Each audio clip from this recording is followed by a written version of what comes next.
नमो नमः।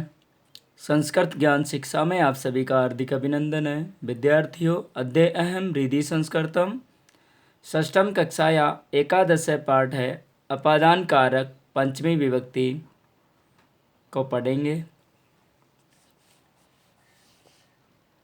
दो वस्तुओं के अलग होने पर स्तर वस्तु अपादान कारक कहलाता है। अर्थात कारक में पंचमी विभक्ति होती है, इसका चिन्ह होता है से। कर्ता ने कर्म को करण से संप्रदान के लिए अपादान से अलग, यथा जैसे वृक्ष से पत्ते गिरते हैं, इसका विद्यार्थियों क्या होगा?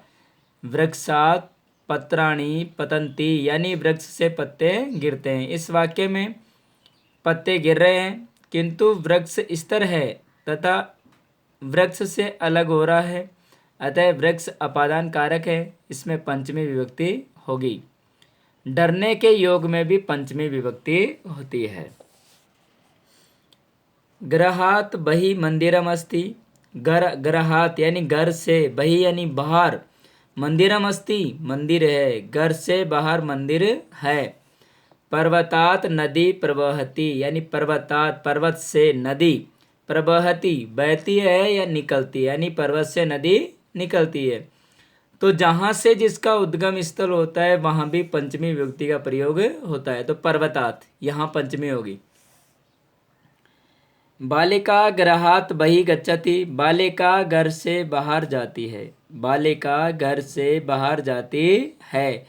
तो यहाँ जो घर से बाहर जा रही है तो गृहात ये अपादान होगा, और अपादान में विद्यार्थियों पंचमी विभक्ति होती है। वृक्षात पत्राणि पतंती, वृक्ष से पत्ते गिरते हैं। अब देखिए, हमने ऊपर यहाँ पढ़ा था कि वृक्ष से पत्ते गिरते हैं, उसकी संस्कृत यहाँ पे है। वृक्षात पत्राणि पतंती, वृक्ष से पत्ते गिरते हैं। अब पत्ते गिर रहे हैं लेकिन अलग किससे हो रहे हैं? वृक्ष से। वृक्ष इस तरह है तो ये अपादान होगा, और अपादान में क्या होती है? पंचमी विभक्ति का प्रयोग होता है। बालक सिंगात विवेति, बालक सिंह से डरता है। मैंने आपसे कहा था एक लाइन में यहाँ पे कि डरने के अर्थ में, डरने के योग में भी पंचमी विभक्ति का प्रयोग होता है, यानी पंचमी विभक्ति लगती है। तो क्या होगा? बालक सिंगात विवेति, बालक सिंह से डरता है। या विद्यार्थियों इस पे होगा सिंगात, सिंगात पे होगा क्योंकि यहाँ अपादान होगा। बालक अपादान नहीं है, अपादान यहाँ कि जो बालक डर रहा है वो किससे डर रहा है? सिंह से डर रहा है। तो जिससे जो डर रहा है वो क्या हो जाएगा? अपादान होगा, और अपादान में विभक्ति कौन सी होगी? पंचमी होगी। यहाँ लाइन दे रखी विद्यार्थियों कि बिना विद्याया निरर्थकम जीवनम, यानी बिना विद्या के जीवन निरर्थक होता है, यानी विद्या के बिना जीवन व्यर्थ होता है। छात्रा कुतः आगच्छति, छात्रा कुतः कहाँ से, आगच्छति आती है, यानी छात्रा कहाँ से आती है। सा गृहात आगच्छति, सा वह गृहात घर से, आगच्छति और आती है। कहाँ से आती है? घर से आती है। तो स्तर कौन है? घर। तो ये क्या होगा? अपादान होगा। अपादान में विभक्ति कौन सी होगी? पंचमी। सा कुतः गच्छति, वह कहाँ से जाती है? सा गृहात विद्यालयम गच्छति, वह घर से, सा वह गृहात घर से, विद्यालयम विद्यालय, गच्छति और जाती है, यानी वह घर से विद्यालय जाती है।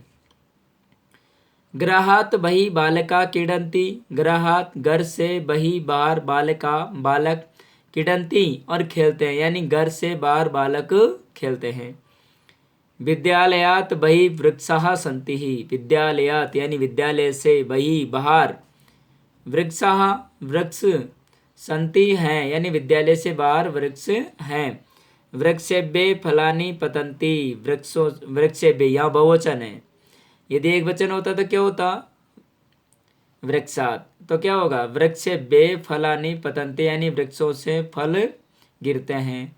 शाकाया पुष्पाणि पतन्ति, शाखा से फूल गिरते हैं या पुष्प गिरते हैं।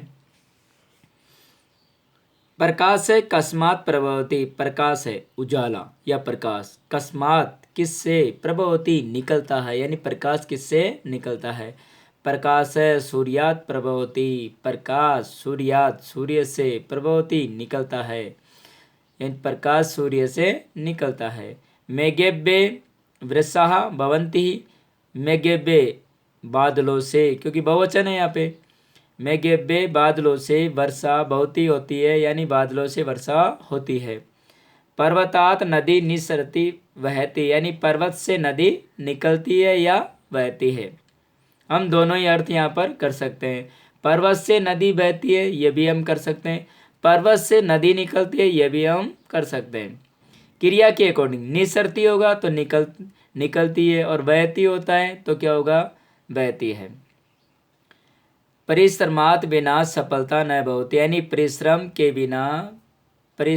बिना सफलता नहीं होती, यानी परिश्रम के बिना सफलता नहीं मिलती है या होती है। परिश्रम के बिना सफलता नहीं मिलती है। विद्या बिना जीवनम निरर्थकम भवति, यानी विद्या के बिना जीवन निरर्थक होता है, यानी व्यर्थ होता है। बालका वानरेभ्य विवेति, बालक बंदरों से डरता है। बालका वानरेभ्य बंदरों से विवेति डरता है, यानी बालक बंदरों से डरता है। ये विद्यार्थियों, हमने आज इसका संस्कृत वाक्यों का हिंदी अनुवाद किया है। मैं आशा करता हूँ आप सभी के समझ में आया होगा। अब हम मिलते हैं अगली क्लास में, अगले वीडियो में। तब तक के लिए जयतु भारतम, जयतु संस्कृतम।